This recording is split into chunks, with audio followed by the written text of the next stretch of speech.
자, 오늘은 보배를 품은 질그릇이라고 하는 점으로 은혜의 시간을 좀 나눠보고자 합니다.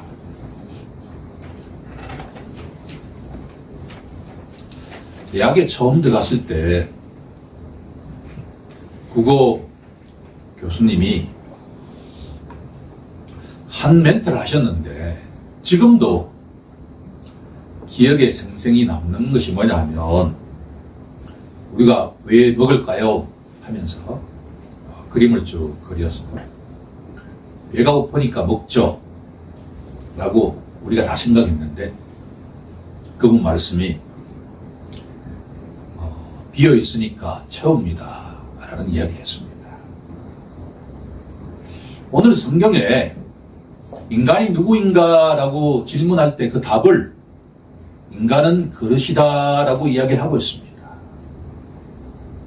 여기에는 참 많은 의미가 담겨 있는데 그릇의 용도는 뭘까요? 뭔가 담는 거죠.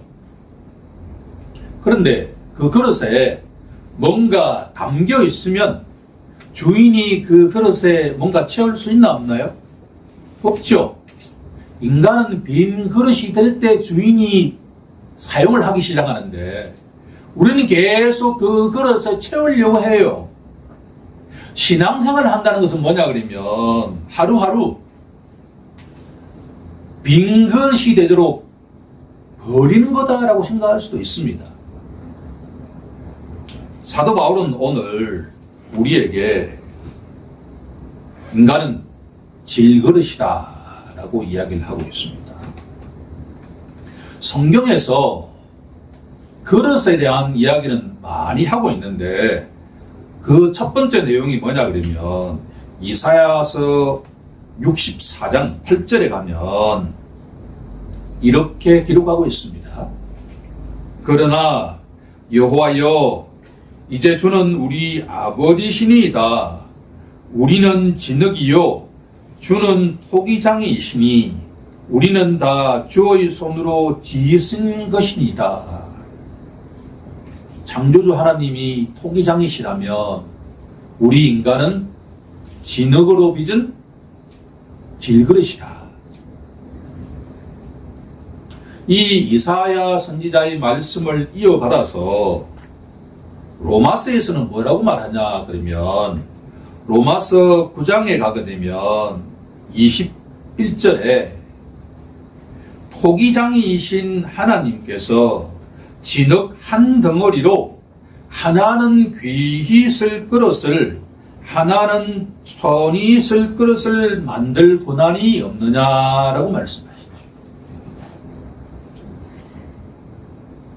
우리가 인정해야 되는 것은 뭐냐 그러면 하나님께서는 진흙으로 어떤 사람은 귀하게 쓰이는 그릇이 될 수도 있고 어떤 사람은 천하게 쓰이는 그릇이 될 수 있다라고 말씀하고 있습니다.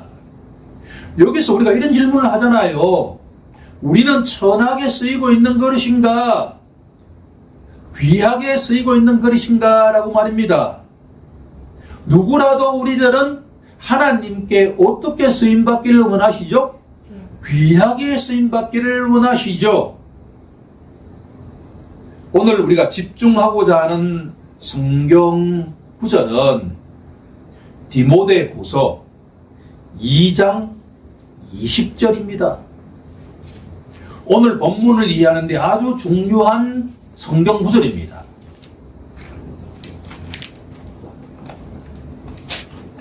큰 집에는 집이 크면 클수록 큰 집에는 금그릇도 있고 은그릇도 있다. 큰 집에는 나무 그릇도 있다 하면 또 뭐가 있다는 이야기죠? 질그릇도 있다. 이 네 가지 그릇 가운데 가장 깨어지기 쉬운 그릇이 어떤 그릇이죠? 질그릇이죠. 사도 바울은 이 네 가지 그릇 가운데 어떤 그릇이라고 이야기하고 있죠? 질그릇이다. 이 말씀을 해석하면 인간은 어떤 존재라는 것이죠? 인간은 깨어지기 쉬운 연약한 존재다라는 이야기죠.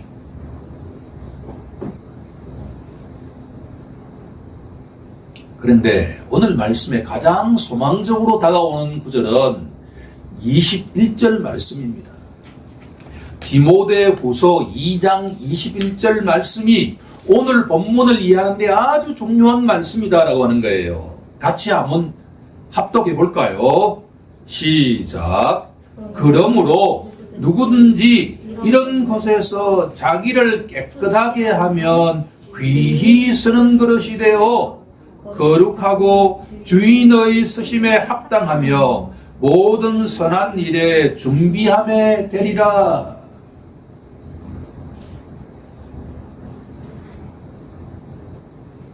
우리가 달란트 비유에도 보면 몇 가지 달란트가 있죠? 한 달란트, 두 달란트, 그 다음에는 5달란트잖아요. 달란트 비유 읽을 때마다 하나님 왜 3달란트가 아니고 5달란트예요? 중요한 것은 뭐냐 그러면 교회 내에 있는 성도들 가운데에도 1달란트 그릇이 있고 2달란트 그릇이 있고 또 5달란트 그릇이 있다라는 이야기예요. 그런데 내가 1달란트인지 2달란트인지 5달란트인지 몰라요. 그리고 똑같은 이 교회에 어떤 사람은 금그릇이고 어떤 사람은 은그릇이고 어떤 사람은 나무그릇이고 어떤 사람은 질그릇인데 내가 어떤 그릇인지는 잘 모른단 말이에요. 그런데 중요한 것은 뭐냐 그러면 내가 어떤 그릇이든 심지어 내가 가장 깨어지기 쉬운 질그릇이다 하더라도 하나님께 귀하게 쓰임받을 수 있는 길이 있다 없다? 있다라는 이야기죠. 어떻게 하면 귀하게 쓰임받을 수 있을까요? 자기를 깨끗하게 하면 우리 스스로가 내가 어떤 그릇인지는 모르는데 그 그릇을 깨끗하게만 할 수 있으면 누가 쓸 수 있다는 이야기예요. 보공이신 하나님이 귀하게 쓸 수 있다 그런 이야기예요. 오늘 사도 바울을 통해서 하나님이 우리에게 주시는 말씀은 예수를 믿는 자든 예수를 믿지 않는 자든 인간은 한 사람도 예외 없이 어떤 존재라는 이야기죠? 질그릇과 같은 존재다라는 이야기예요. 이것을 인정하는 것이 기독교 신자인 줄로 믿습니다. 내가 아무리 이 세상에서 모든 사람들이 존경하는 금그릇처럼 은그릇처럼 보여도 하나님 보시기에 어떤 그릇으로 본다는 이야기죠? 질그릇처럼 본다는 이야기예요. 이것을 인정하는 자가 기독교 신자란 말이에요. 세상 사람들은 그렇게 인정 안 하지만 예수를 믿는 자는 사도 바울의 고백처럼 나도 질그릇이라는 걸 깨달았듯이 우리 모든 교회 성도들이 연약한 깨어지기 쉬운 질그릇이라고 하는 것을 기억하기를 원한다는 것이죠.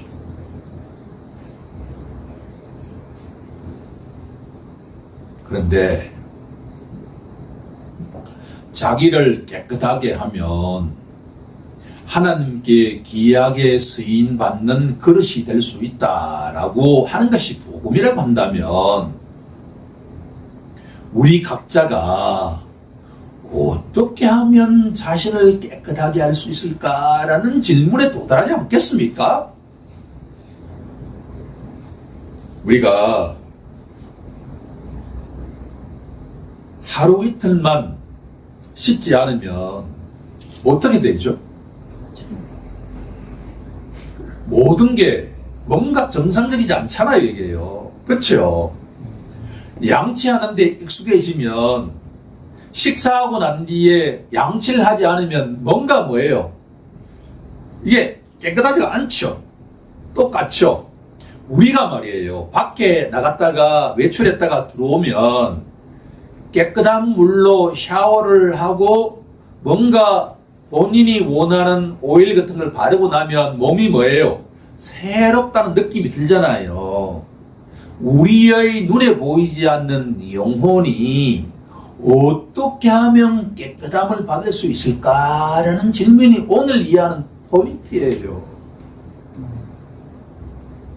내 힘으로 내 영혼을 깨끗하게 씻을 수가 있을까라고 말입니다.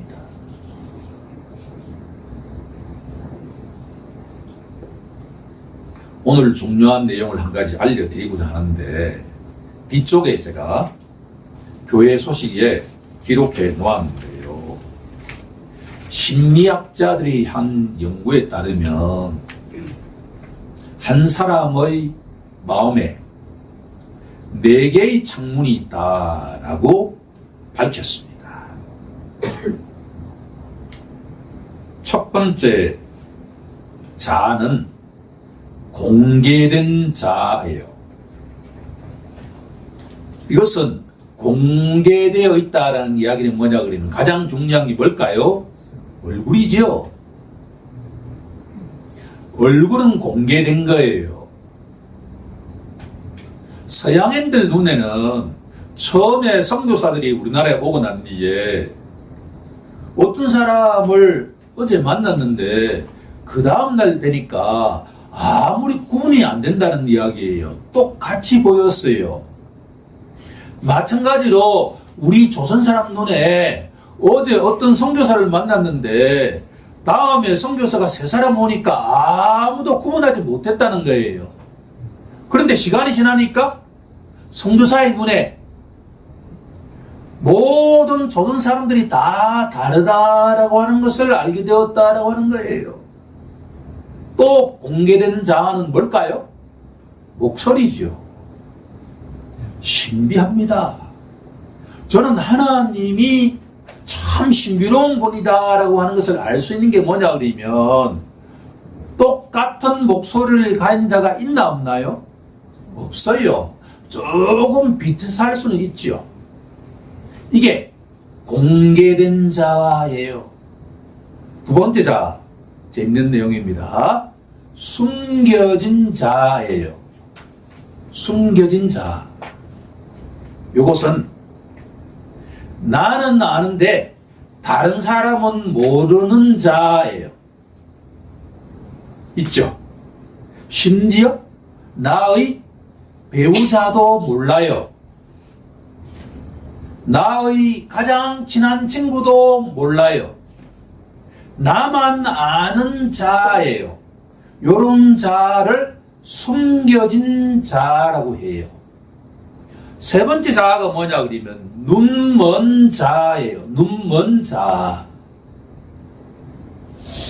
다른 사람은 다 아는데 나만 모르는 자예요. 되게 재미있지요. 우리 유명한 정치인들이 여기에 해당이 돼요. 우리 국민들은 다 알아요. 그런데 본인은 모를 수 있는 자란 말이에요.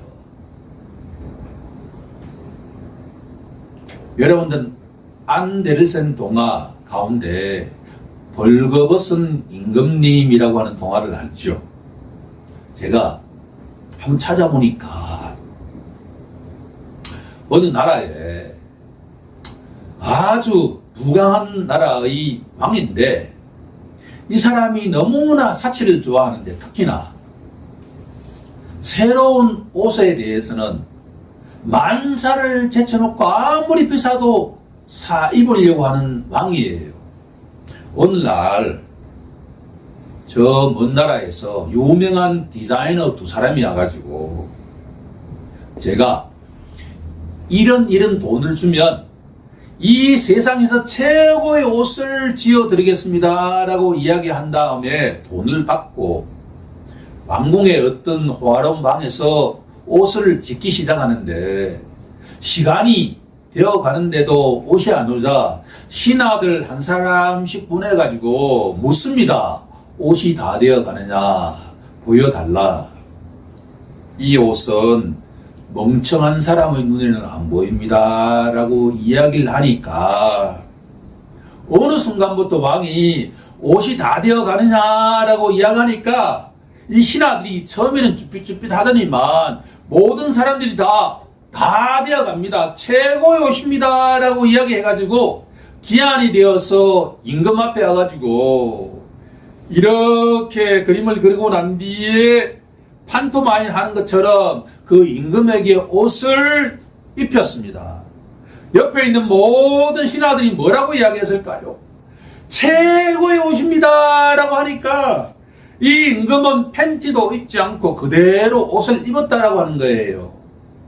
그러고 난 뒤에 이 왕이 백성들을 위해서 행차를 하는데 수많은 사람들이 다 박수치고 막 이렇게 좋아하는데 그 가운데 한 꼬마가 뭐라고 답했냐 그러면 임금니 옷을 안 입었네 라고 하는 소리를 듣는 순간에 자신이 어떤 상태인 것을 알았다라고 하는 이야기예요. 이 세상의 모든 국민들은 다 알고 있는데 자기 혼자만 모르는 자, 그런 자를 무슨 자라고 한다고요? 눈먼 자라고 한다는 거예요. 이 동화의 마지막 후기가 뭐냐 그러면 이 실상을 알은 이 임금이 그 디자이너 두 사람을 부리고 난 다음에 너무나 수고해서 수고한 보너스요 라고 돈을 주고 난 뒤에 내가 당신들을 위해서 옷을 하나 선물하겠소 라고 하고 난 뒤에 어떤 선물을 했냐 그러면 바로 자기한테 준 그 선물을 하고 돌려보냈다라는 이야기가 있습니다. 나머지 네 번째가 미지의 자아예요. 이 자아는 나도 모르고 누구도 모르는 자아예요.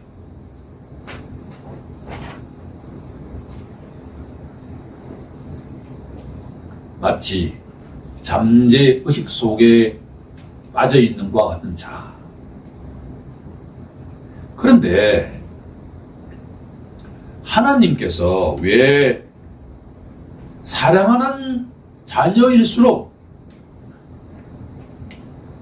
연단의 시간을 보내게 하신다라고 하는 것이 성경의 일관된 메시지죠. 그렇죠? 모세의 경우에 예를 들어보면 모세의 삶은 하나님께서 디자인했다라고 하는 것을 알 수가 있어요. 첫 40년 동안에 왕자의 삶을 살면서 이 세상의 최고의 낙을 다 누린 사람이죠. 두 번째 40년 동안에 어떤 삶을 살게 했냐 그러면 바로 미디안 광야에서 목동 생활을 하게 하는 시간이었죠. 그리고 마지막 40년을 출애굽이라고 하는 하나님의 사역을 위해서 보낸 내용입니다. 여기서 우리가 이런 질문을 할 수 있겠죠? 모세는 어떤 그릇이었을까요? 모세는 금그릇이었을까요? 은그릇이었을까요? 아니면 나무그릇일까요? 질그릇일까요? 알 수 없죠.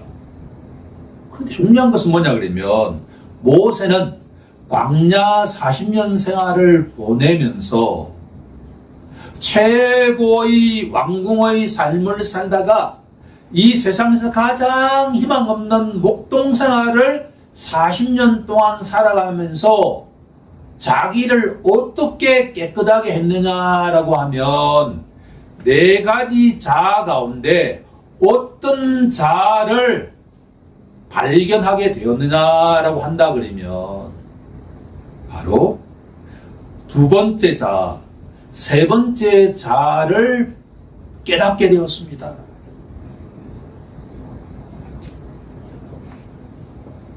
나는 잘 알고 있는데 다른 사람은 모르는 자아의 모습이 모세에도 있었을까요? 없었을까요? 당연히 있었죠. 다른 모든 사람들은 내 모습을 알고 있는데 내 혼자만 모르는 그 자아의 모습을 모세가 어느 순간에 깨닫게 되었다라고 하는 거예요.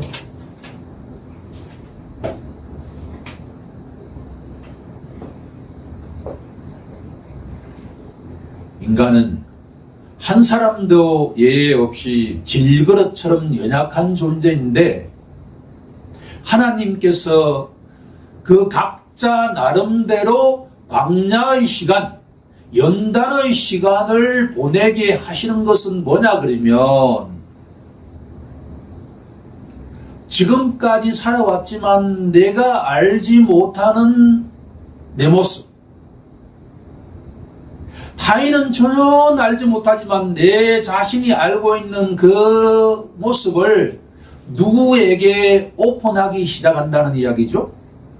하나님께 맡기는 시간이 연단의 시간이다라는 거죠. 우리는 지금까지 제가 기회에 있을 때마다 믿음은, 신앙은 소유하는 것이 아니라 눈에 보이지 않지만 살아 역사하시는 하나님과의, 예수님과의 인격적인 만남이다라고 말씀드렸잖아요. 신앙생활을 한다는 것은 뭐냐 그러면 예수님과 인격적으로 동행하는 시간이다라고 말씀을 드렸는데 오늘 이 말씀 속에는 신앙을 가진다는 이야기는 뭐냐 그러면 자신을 깨끗하게 해가는 것과 같은 과정이다, 그런 이야기예요. 우리 함께 히브리서 한 구절을 찾아볼까요? 히브리서 9장 14절로 한번 가볼까요?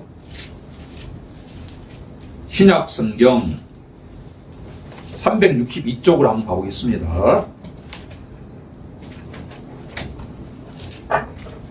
히브리서 9장 14절을 한번 찾아가면 같이 한번 읽어볼까요? 시작. 하물며 영원하신 성령으로 말미암아 흠없는 자기를 하나님께 드린 그리스도의 피가 어찌 너희 양심을 죽은 행실에서 깨끗하게 하고 살아계신 하나님을 섬기게 하지 못하겠느냐.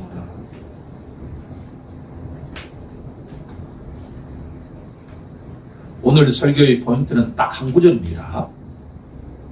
우리가 아무리 연약한 그릇이다 하더라도 본인이 그 그릇을 깨끗하게만 씻을 수 있다 한다면 하나님께 귀하게 쓰임받을 수 있다라고 하는 거죠. 그런데 자신을 깨끗하게 한다는 이야기는 자기 힘으로 할 수 있다는 겁니까? 할 수 없다는 이야기입니까? 자기 힘으로는 불가능하다는 이야기예요. 내 영혼을 내 자신의 힘으로 아무리 씻고 씻어도, 아무리 내가 기도해도, 아무리 예배에 참여해도, 아무리 내가 헌금을 해도 내 영혼을 내 힘으로는 절대로 씻을 수 있다, 없다? 없다라고 하는 것이 성경의 일관된 메시지다라고 하는 거예요.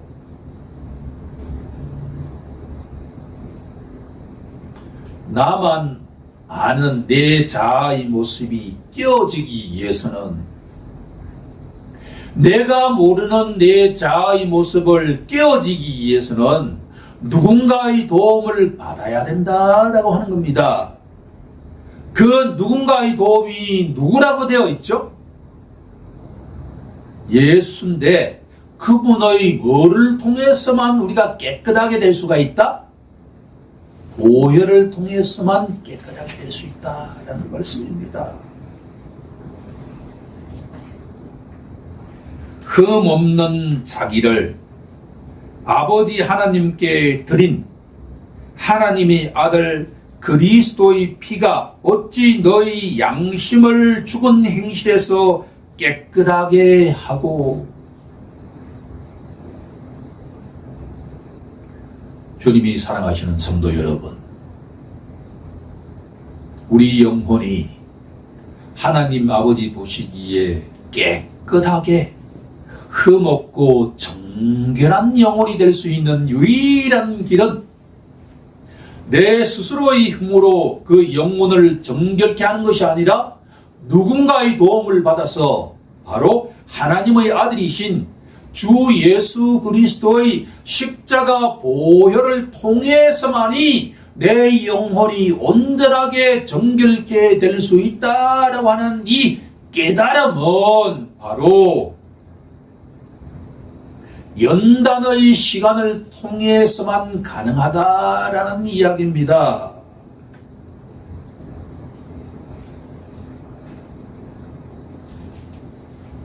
본문에 다시 돌아가 보면 고린도후서 4장 8절과 9절을 보게 되면 사도 바울은 이렇게 고백하고 있습니다. 우리가 사방으로 우겨삼을 당하여도 쌓이지 아니하며, 우겨삼을 당한다라고 하는 이야기는 포도가 포도즙이 되기 위해서는 양쪽의 틀이 이렇게 조여와야 되잖아요. 우리가 어떤 시간을 삶을 살아가다 보면 양 사방에서 조여오는 듯한 그와 같은 상황이 있죠. 그런 상황 속에서도 쌓이지 아니한다. 이 말씀은 주눅들지 아니한다. 그런 이야기예요. 답답한 일을 당하여도 낙심하지 아니하며, 박해를 받아도 버림바 되지 아니하며, 거꾸로 트림을 당하여도 망하지 아니하고. 사도 바울은 이 세상에서 가장 위대한 선교사를 한 사람 뽑아보라라고 한다면 사도 바울이죠. 이 사도 바울은 이 연단의 시간을 가졌는데, 이 연단의 시간, 고난의 시간, 이 강요와 같은 시간을 보낼 때 지치지 않고 좌절하지 않았던 근본적인 이유는 누구냐 그러면 바로 이 시간이 자기 영혼을 깨끗하게 한다는 시간이라고 하는 것을 깨달았기 때문입니다.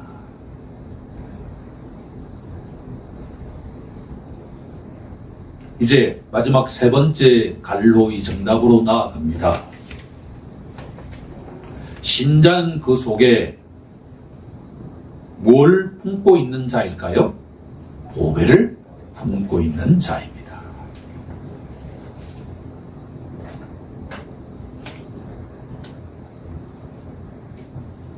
기독교 신자, 예수님을 자신의 구세주와 주인으로 영접한 자는 질그릇처럼 연약한 존재이지만 하나님의 은혜로 그 고통스러운 광야의 시간, 고난의 시간, 연단의 시간을 겪고 난 뒤에 자신의 영혼이 온전하게 십자가 보혈로 정결하게 된 후에는 그 속에 눈에 보이지 않지만 예수라고 하는 보배가 함께하는 새로운 피조물이 되기 시작한다라는 내용입니다.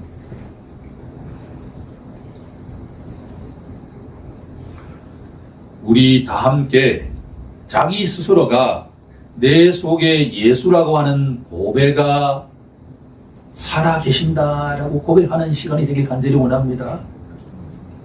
우리가 아무리 연약한 그릇이라 하더라도, 설령 우리가 금그릇이 아니고 은그릇이 아니고 나무 그릇도 아니고 가장 깨어지기 쉬운 질그릇이라 하더라도 내 속에 예수라고 하는 보배가 있는 순간에 우리들은 어떠한 어려움이 온다 하더라도 우리는 그 어려움을 이겨낼 수 있는 것이 바로 기독교 신자다라고 하는 이야기입니다. 그런데 한 가지 우리가 지적하지 않을 수 없는 것은 고린도후서 4장 10절에 뭐라고 되어 있냐 그러면, 우리가 항상 예수의 죽음을 몸에 짊어지면이라고 되어 있습니다. 예수라고 하는 보배를 우리가 품고 있는데 우리가 날마다 예수의 죽음을 짊어져야 된다라고 하는 이야기예요. 기독교의 핵심 메시지는 예수를 믿는 순간에 예수를 나의 주인과 나의 구세주라고 고백하는 순간에 예수가 내 속에 와 계시는데, 신앙생활을 할 때 항상 우리가 고백해야 되는 우선순위는 뭐냐 그러면 예수의 십자가 죽음을 짊어진다고 생각해야 된다는 이야기예요. 너희가 예수를 믿는 순간에 새로운 생명을 가졌다, 새로운 피조물이 되었다라고 선포하는 성경이 생명을 잉태하기 위해서는 우선 어떻게 해야 한다는 거예요? 죽어야 된다는 이야기예요.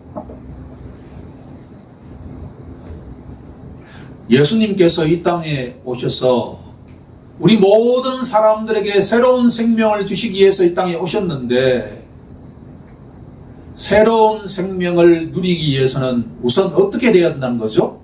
죽어야 돼요.